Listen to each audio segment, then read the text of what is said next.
Welcome to another exciting episode of Humanity 8.0, a podcast where we talk about our post-truth present and our transhuman future, with the aim of sketching out the outlines of what awaits us in the years and the decades ahead of us.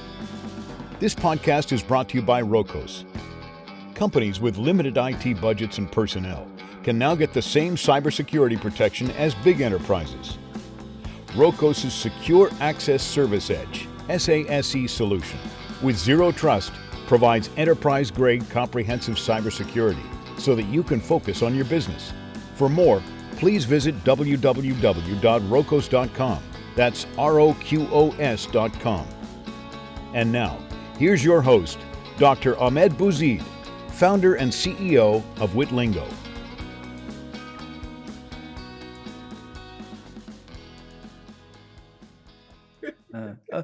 Okay, so all we can do is what Steve did and propose. Well, look, it's not a problem with age; it's a problem of the system, and all we can do is suggest various ways to make the system better. So, look here, empirically speaking, if what you are saying is a huge problem, right? Because there are already a lot of problems, like I answered before, that we already wrestle with groups having an undue influence. For example, in the US, we talk about the military industry, and we talk about big pharma, and we talk about we already have all those.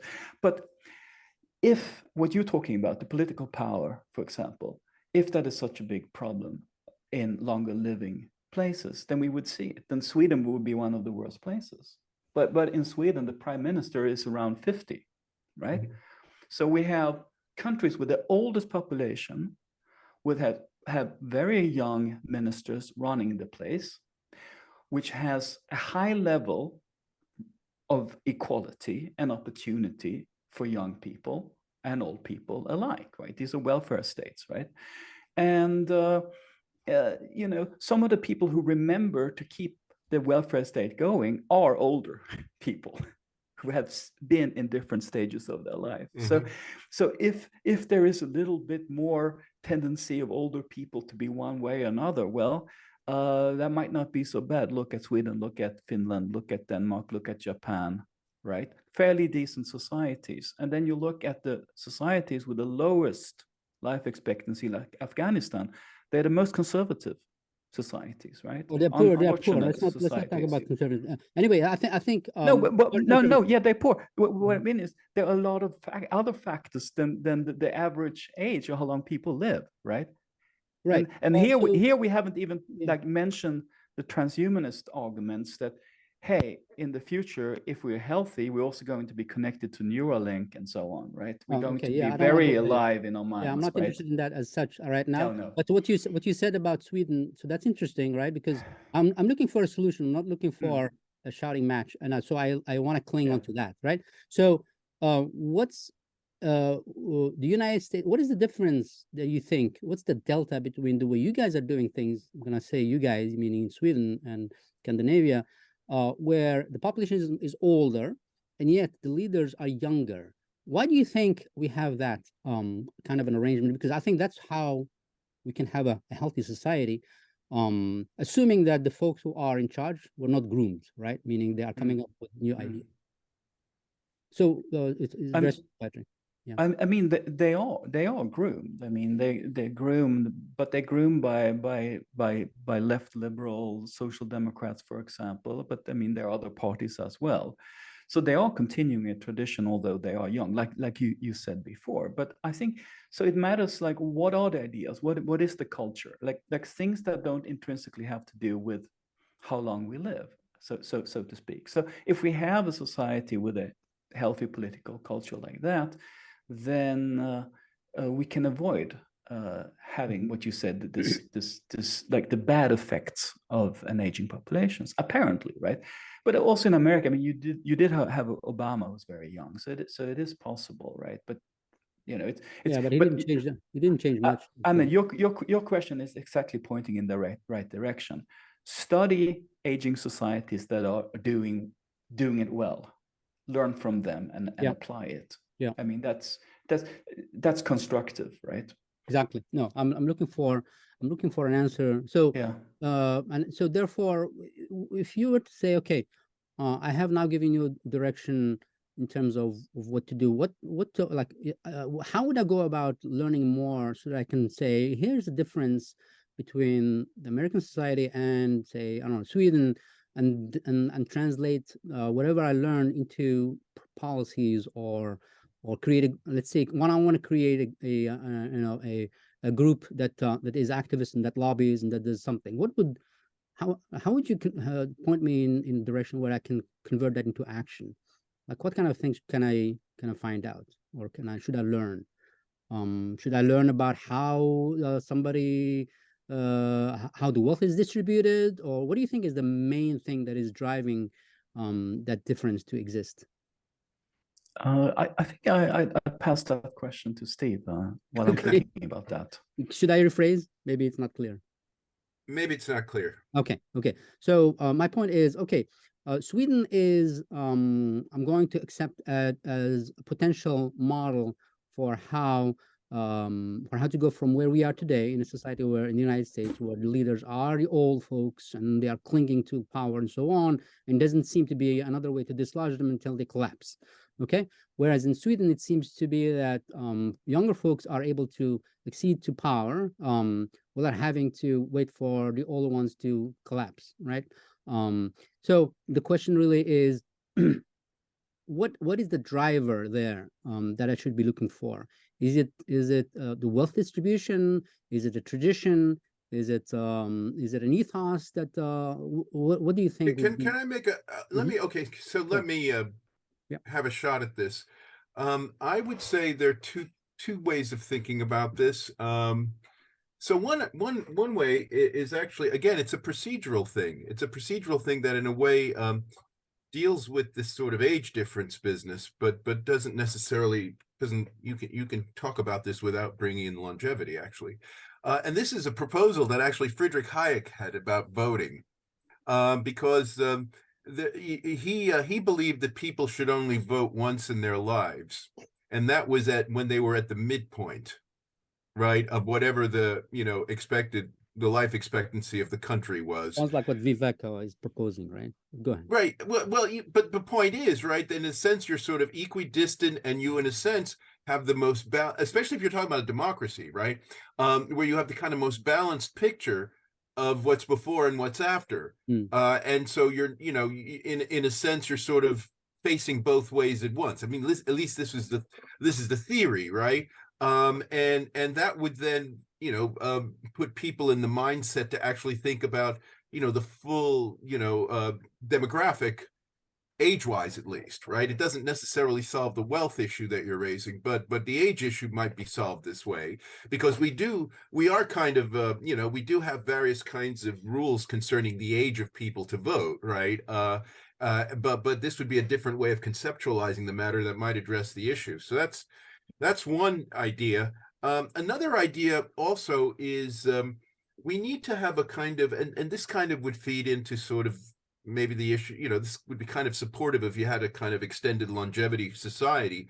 I think our notions of what old people are good for from a productive standpoint are fairly limited, and that one of them, maybe the overriding one, is in some sense to rule things. Right. I mean, there's always been this kind of association that older is wiser and ought to be ruling. And that's kind of the culmination of being an old person, if you're, take it seriously. Yeah. Right.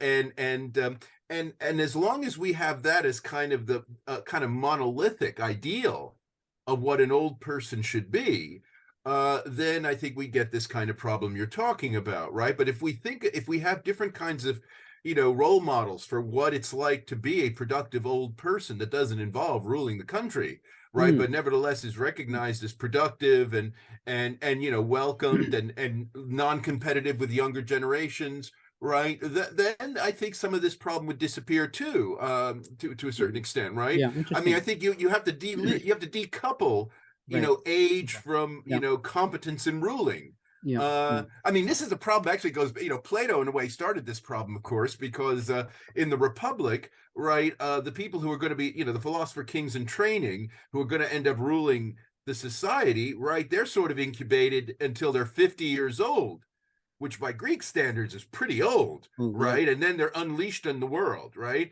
And this is part of a long tradition of thinking about stuff like that, right? The elders and all that jazz, and that becomes kind of the only model for an older person, and that we need to kind of diversify our ideas about what, you know, being old and productive is. Yeah. So I mean, you know, I mean, easier said than done, but I think that would be the direction you'd want to be thinking about it. Okay. At least to address the Dianne Feinstein problem, right? No, yeah, that's a problem that needs to be addressed. Let's see. We have 10 minutes. Okay. Can we have another 10 minutes? Is that possible? Sure, fine with me. Okay. Patrick? Okay, thank you. Yeah.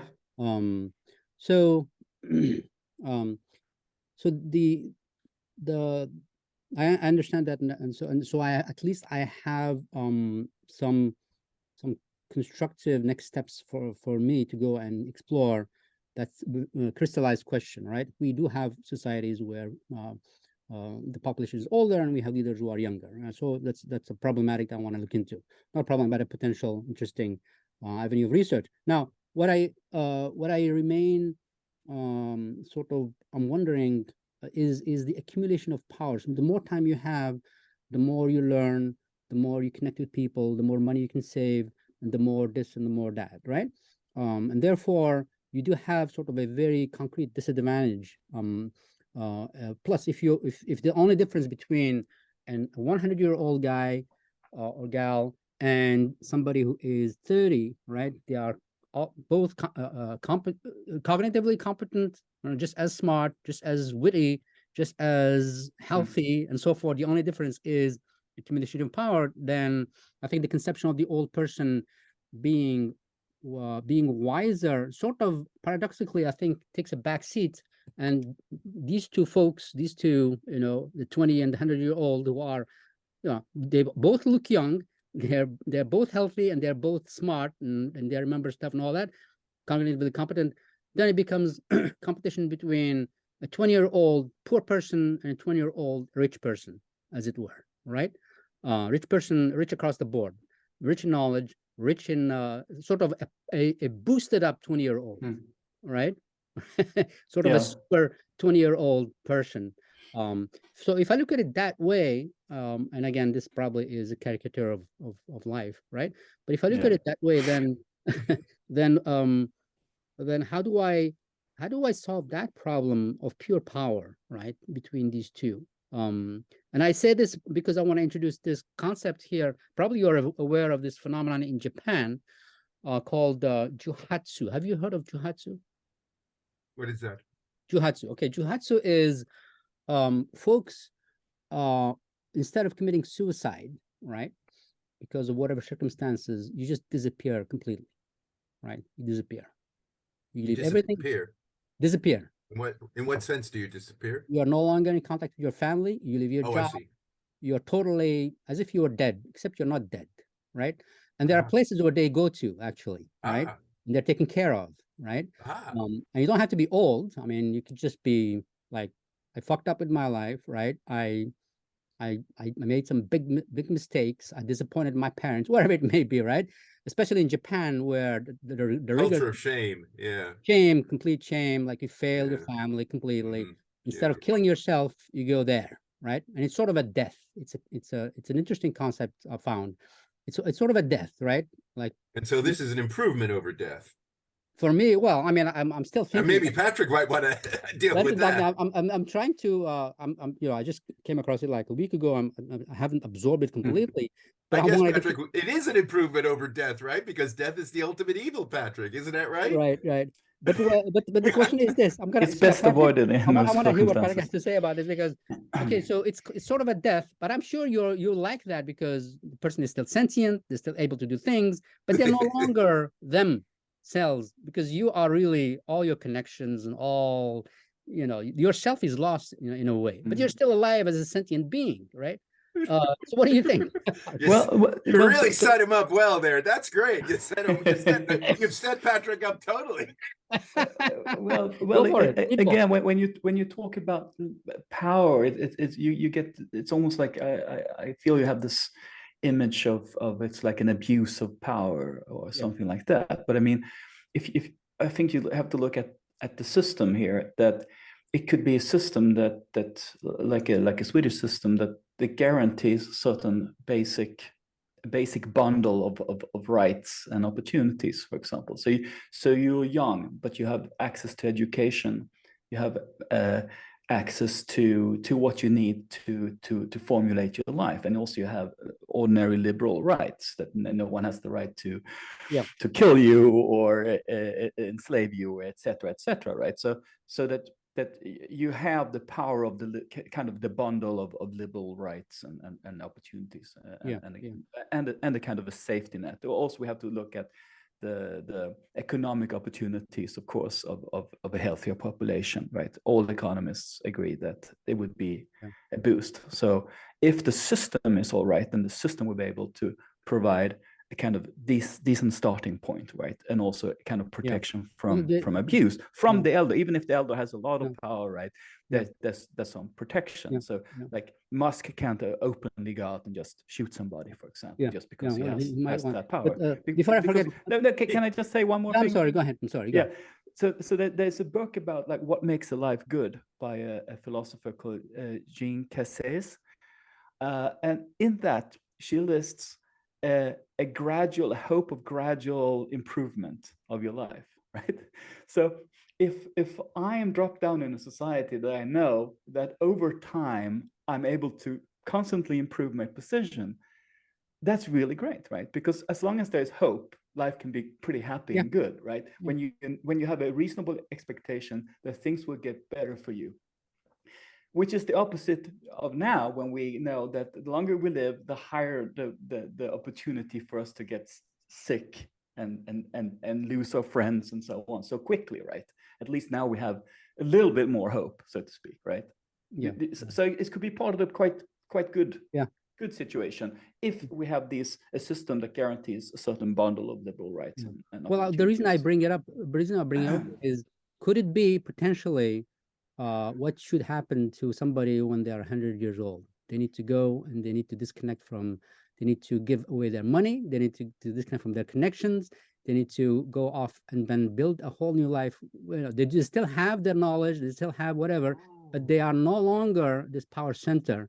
So we sort of can have our cake and eat it too, in a way. I don't know, ship off to an island, or not an island, but maybe no. See, I've actually talked about this because I mean, this is where Elon Musk might help us, because you'd want to ship all these old folks right to these other planets he's trying to colonize, where they can bring all of their strength and wisdom, right? Because they're going to be as strong as a 20-year-old. They're going to be, you know, much smarter and all the rest of it. That would be a very good use for all of, you know, the surplus of, you know, old people that we're going to be producing with this longevity stuff. Well, right? I don't want to hang on. I don't want to have that idea be laughed at, because I want. I'm not laughing at it. I proposed it. Not you. But I know people who will laugh at it and dismiss it because they're like seeing all these old people in ships, you know, in the moon or whatever. No, I'm saying, so let's just say that they remain on Earth, right? They remain on Earth and just go somewhere else, and maybe there are villages of them and wherever, but they no longer have their bank accounts. They no longer have their connections. They no longer have none of that, right? It's sort of a death. It's sort of a death. Death is, you're no longer part of the network. Your folks forget about you, blah, blah, blah. Your connections, all that is gone, except that you remain alive. You remain alive. Are you allowed to start a new identity? Completely new. And with your, I mean, there would need to be a lot of kind of a social infrastructure to enable that rebirth to happen. Anyway, I have not thought about it that much. So I mean, it would be, I mean, that would be, wow, think about that. That would be like a fourth dimensional welfare state. That would be a great mirror episode, right? I think. If you guys are familiar with that one. But let me go back to one last thing, Patrick, because I think for me, it seems like we will get what we want in terms of an aging society, but the leaders are not old, and so we can have change and all that. We can have that only when we have a strong welfare state that will look out for the good of the people in general. Right? Do you agree with that? Strong welfare state. I think that's what I heard from you. Is it true? Well, at least Yeah. that's More. one way that I Okay. see that Now, the your tension problem here, with power can be the tension that I see here is that most of these transhumanists are extremely libertarian, right? They don't like the welfare state. And so hence the tension here. You're going to have this free market of people who have a lot of advantages versus folks who don't. Then you have, as a result, what I'm describing. But at the same time, it seems to me, and I agree with you, if the model is Sweden, it's probably going to be a strong welfare state. So that tension there is the thing that sort of is animating my curiosity in this, right? How do we have that stable society where I mean, change happens and there's not, but at the I mean, same time allow this free flow? the libertarians would say, well, our model would also work because we have such a limited government that you don't get the problem with Feinstein, and because politicians don't have that much power over people's lives. Good point. And the kind of corporate the corporatism of lobbying, etc., that really prevents small businesses and individuals from making progress and change don't exist in the libertarian world. So, Oh, hang on. I'm not saying that, You have that Amazon, the you Swedish have model Amazon is the who's- model necessary model. It could be maybe there's a libertarian model that would also work, right? That's an empirical question how well these systems will Well, work. I don't take, personally, I don't take libertarianism very seriously, to be honest with you, but that's just me, right? Meaning libertarians, they say whatever they want to say. At the end of the day, power likes to concentrate itself, and we've seen it happen over and over again. They get close to the government, and then they squash competition, they eat little startups and so on. And then libertarianism is just an idea, is a hope, right? That may work to a certain extent, but as soon as the company becomes successful, at least in, they basically take care of themselves and they squash the whole point of libertarianism. But anyway, let's see. I think we've come to the end of this conversation, even though we have only scratched the surface. At least I have some direction in terms of where I want to go next. Yeah, you've scratched your itch about this issue. I think that's the way to put it. I've scratched my itch, right? And now it's even itchier than before, as itches go. But I'll tell you what, I think we probably have a part 2 of this sometime, if you guys have time, later on, maybe next year. If Yeah, you guys when we're both in Sweden. When you're both, or whenever you guys are both in Sweden, and then we could just talk Sweden for an hour. Yeah. Or maybe I can join you. I can do it live from that's right. wherever. You could be an exile. Actually, yes, exactly. Wonderful. Thank you, guys. Thank you so much for your time and for your ideas and your contribution. Yes. Okay. We'll have a good time. Thank you, Ahmed. Bye-bye. Thank you, Steve. Thank you. Right. Bye, Patrick. Bye. You've been listening to Humanity 8.0 with your host, Dr. Ahmed Bouzid, founder and CEO of Witlingo. Brought to you by Rokos. Thanks for listening.